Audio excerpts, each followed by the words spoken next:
Daghang salamat Rasul Buntong sa mga mansikado ha. Yung mga sobrang Ginoo kinahanglan magpakasal yun. No? Iskutan ko ganyan ni Rasul katong mga pundok na niabot na o 50 kayo okay? So, tinikanan niya yung pundok okay? Unya, kamuot kung ba sa atong Ginoong Jesucristo nga makakuyalit ka, makakibulaak ka, no? Anong pamagana kamuot kung balik? Ganun sa kaman sikat ang pagturunan sa Kristyanismo. Ang Kristyanismo, pagsikat sa Kristyanismo sa tuwing 1517, usa ka pare sa simbahan Katoliko, niambak o iya pang ginala sa kumadre. O ito mas layas na lang pamutos. Usa ka pare nga niambak mo si Martin Luther nga nagtukod ni anang Protestant. No, ito ka tukod sa Lutheran Church. No?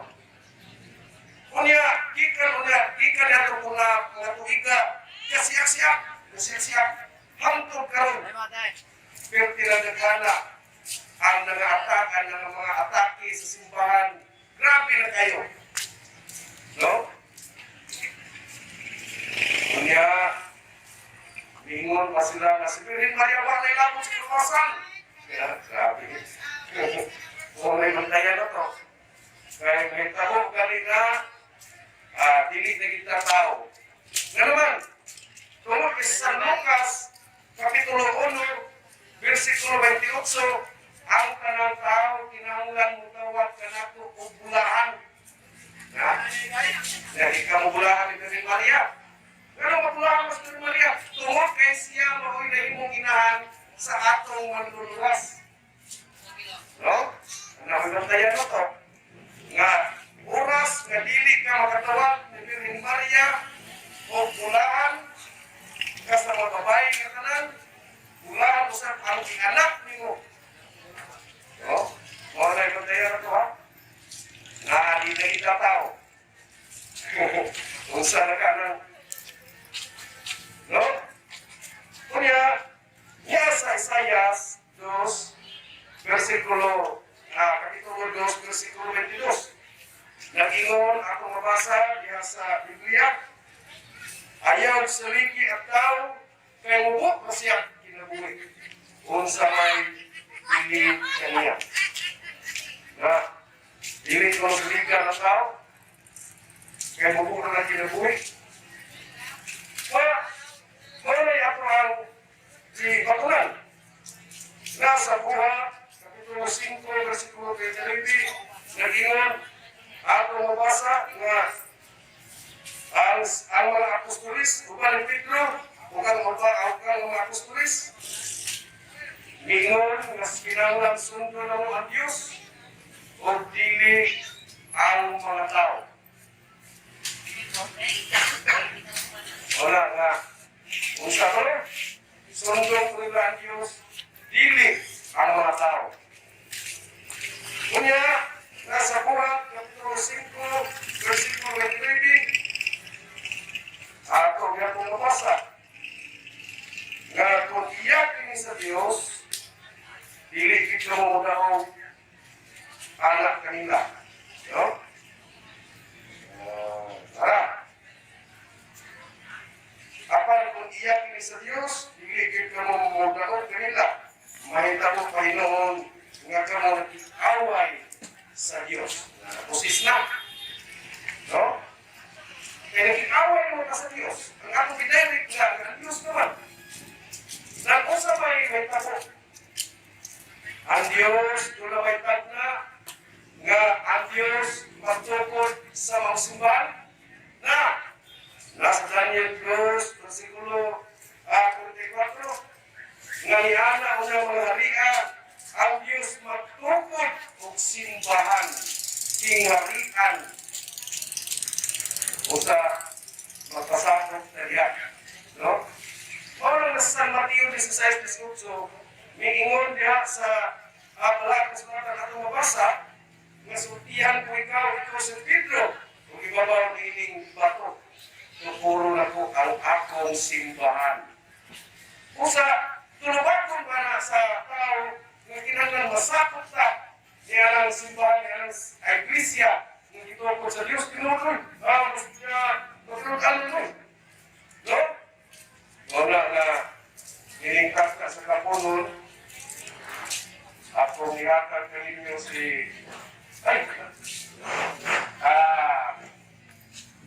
ako yata ninyo sa Repunyo.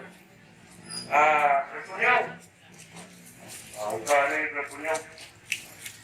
Maraming salamat sa pagkakas nakapag-edikasyon. Ang mga kaisunan, ang gala, ini sa Ricardo Pupito, ang inyong tanan, mayroong hapon, sa tanan, mga masakay, nagkakalusap, o inilausap, aming islawan, simbahan katoliko, yung mustisa, nukambit karon, sa Catholic Education, isa sa simbahan, sa Iglesia mga Katolika. Ay, islawan, inyong mabas, nahigala ang islawan sa simbahan, o sa Galician Magmili, o sa Senior Santo Niño de Hoping, o sa Catholic Education. Wala na, ang akong ipamit ka ninyo, nga kailan ako ninyo, yan sa simbahan Katoliko. Ay, islawan, ang akong ipamit ka ninyo karon, ang tima sa kaluwasan sa mga tao. Ang kaluwasan na atong magkakaroon sa Diyos. Atong pagkakatukan. Dili kinimabot mo nato kung kitang kalapot sa kanatong mga kakaroon, di matibasot. Kaya ang kaluwasan, pagkakatukan ka ang mga. Kapilitos, President, ingon ang Ginoo. Kaya Diyos, ang mga kanunay diha kaninyo, alang paghatag kaninyo tinguha sa iyang kabuhay. Kaya ang Diyos nagbuhat diha kaninyo, alang pagbuhat sa iyang kabuhay. Kaya ang atong kalibasin, na kanyang Diyos. Atong kinabuhi. Kaya isa kung sila, kalibasin sa atong kalagasan, hiling hapon ako, magkakaw kung kita ang kataluhan, mugulat. Kahuan, 5 ang Ginoo. At ang buluan sa batas, ay kamuang esena, ay nagkabilin sa naso o ako tinataniya ng mga taghan, kay wala ang kahilo ng lahat. Wala sa ilang.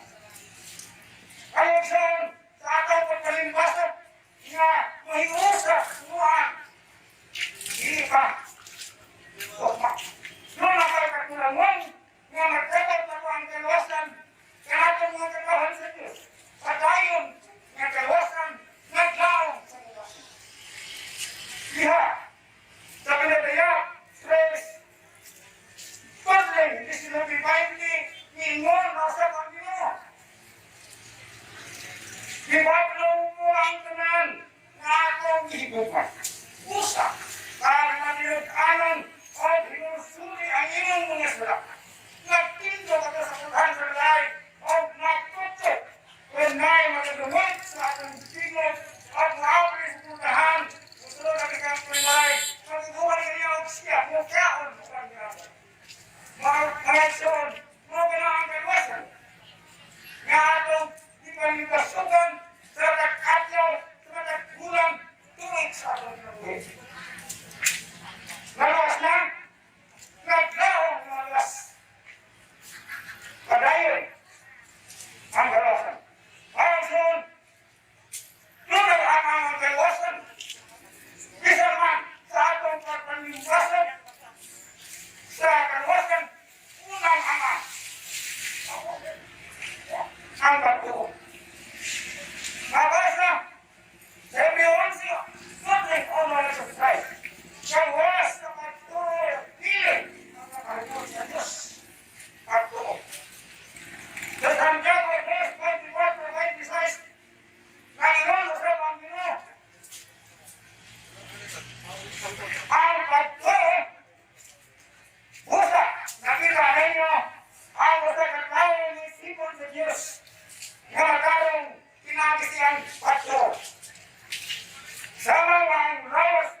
Sanda at sahura ang inyong bana. Ingon nga ang simbahan nagsunod o nagtahod ng Kristo. Mga bana, ito ba ang inyong asawa? Ingon na si Kristo na higugmas sa simbahan o nihula sa iyang dugo o biskutlo sa iyang kinabuhi tungod ni ang kasumak sa mga sugo ikatulong ang sa kaluwasan sa katuhan. Panginoon, ang katuhan sa mga sugo.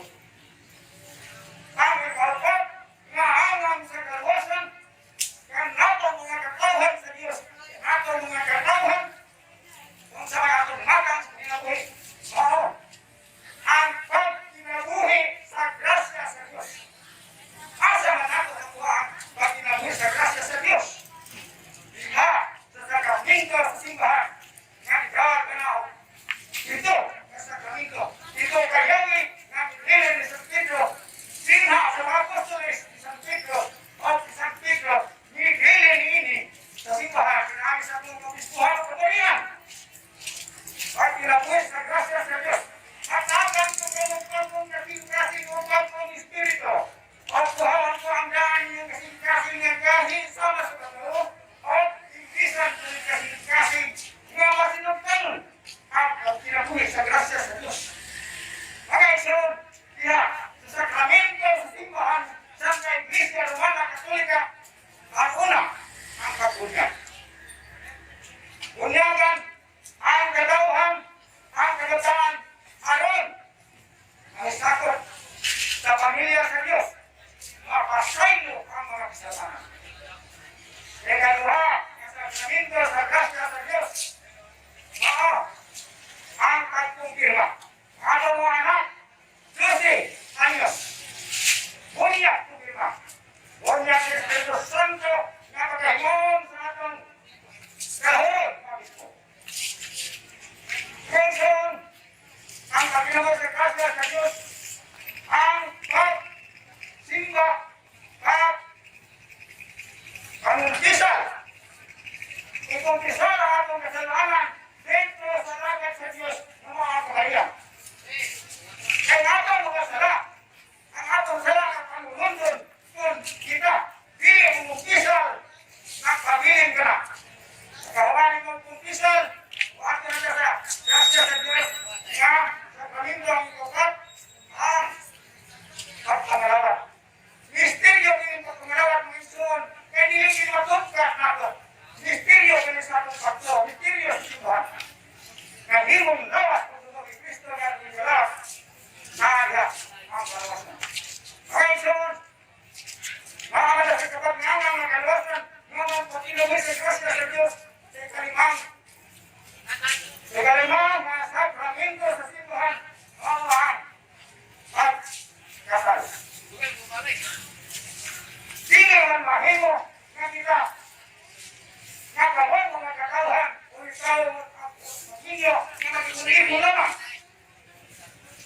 Lugar na ang gigilin ni Kristo na pagkakaslong ngayon ang magyayo. Tungod kay sakot na sa simbahan. Kaya pagkasal. O doon ang pagiging magigyo. At sa pagkakapin, at sa pagkakapari, o kanang sakramento, pagkasal.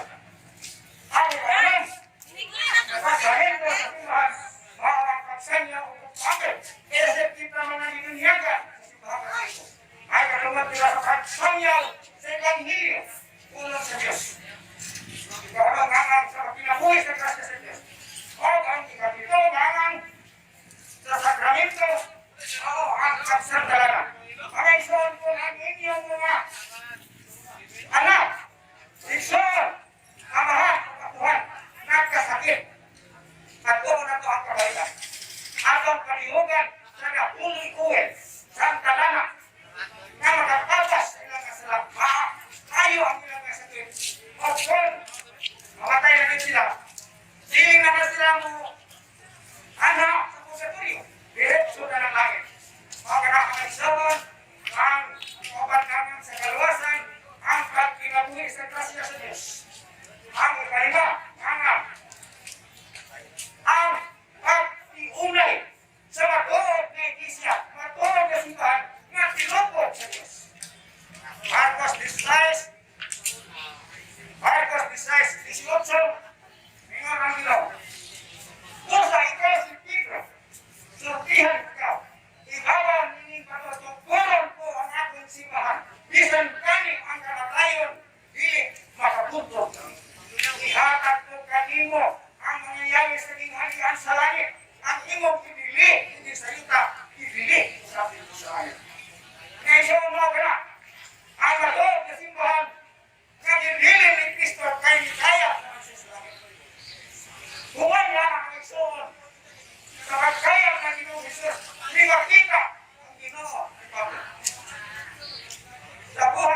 Duterte, ni Raja Humabon, dikasal ang iyang mga katawan, dimunyagan ang iyang mga katawan, o wala na ang sibado.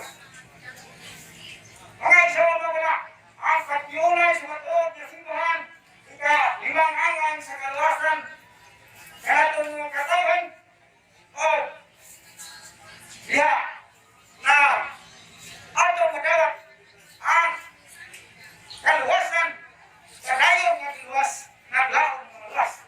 O ang kapitaw hangang ngayson kaya ang simbahan abot na dito sa Pilipinas 2021 karong 2021 ika-500 na katuloy pinis sa Pilipinas ang Santa Iglesia Romana Katolika nga gipanguluhan nila sa mga pare gikan sa Espanya atong miaging tuig 2021. Hangtod karon nagpadayon ang simbahan nga matuod dinaagi sa atong kaobispuhan o kaparian. Kita ang mga katawan, kita ang pinagpunalain ko. Ngayon, padayon kita, nagtanong mangang sa kaluwasan, sa katawan sa Diyos, naglawan ng luwas, padayon, ang tanong, magsanyaw o pagpamit sa pulong sa Diyos. Isip kita, ikinunyaga na, sa ngalan ni Ginoong Kristo, makamahan, anak ng Espiritu Santo, ay katungod na kita sa pagsanyaw o pagpamit sa pulong sa Diyos. Sa unang Timoteo, uluhan 4 mga tuting, Kristi Herto sa Christ, ingat na ito.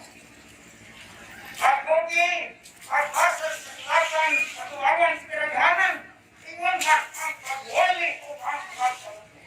Tuhata kimi kanunay, kay sa ingon matawin, malaslingo, ang inong kaugalingon, lakit ang namating kalingo, o sila, karatuhan eh. Ay sa ang kanungan sa kaluwasan, kanatang mga katauhan, o ang kapito. Ang paglahukan. Ngayon sabi na mga ugma, ugma kita. Lahukay kita, gikan sa itong pagka, binunyagan, hangtod sa itong pagka, hinot sa itong pagkalimulaman. Ang paglahukay mabasa sa Marcos 13, hangtod sa Marcos. Abangkat ang lamang ang lahukay hangtod sa katapusan na o ang lakas. O ang maayong balita. Isanyaw natin o kalimutan aron ang kanang mga tao masayot o mahigalo o unya. Mabot ang katapusan. Patrio, 18, ingon ang Ginoo. Lagaw ka mo ang isanyaw. Kung nagsubok na ang hari ng Diyos. Ayuhan ninyo ang dalang mga masakinoy. Panghawa ang mga kasal. Hinluwi ang mga sanahon. O hinhinli ang mga yawas. Kaya dyan, mga ang pagpamit ko sa Timor, sa Taboy Institution, ng mga kaluwasan ka na mga katauhan sa Diyos, padayon nga lawas, naglaong mga lawas. Luwas na, padayon nga lawas, naglaong mga lawas. Ngayon so, dinig na hapunon, tininausap ang inyong insulong sa simbahan Katoliko, unyong Urtisa, nakasalamat sa inyong pagpaminaw, usa ka Legion of Mary, usa ka Senior Santo Niño di Bote, o Bible Apostolate, Catholic Church Defender sa Diocese of Panginoon. Maraming salamat sa inyong pagpaminaw o mayang hapon, kaya kong kanan. Akong ihagat sa atong kauban, nga mupamit usap sa simbahan Katoliko, itawag ang Catholic Education, mga ilahin ang Domingo sa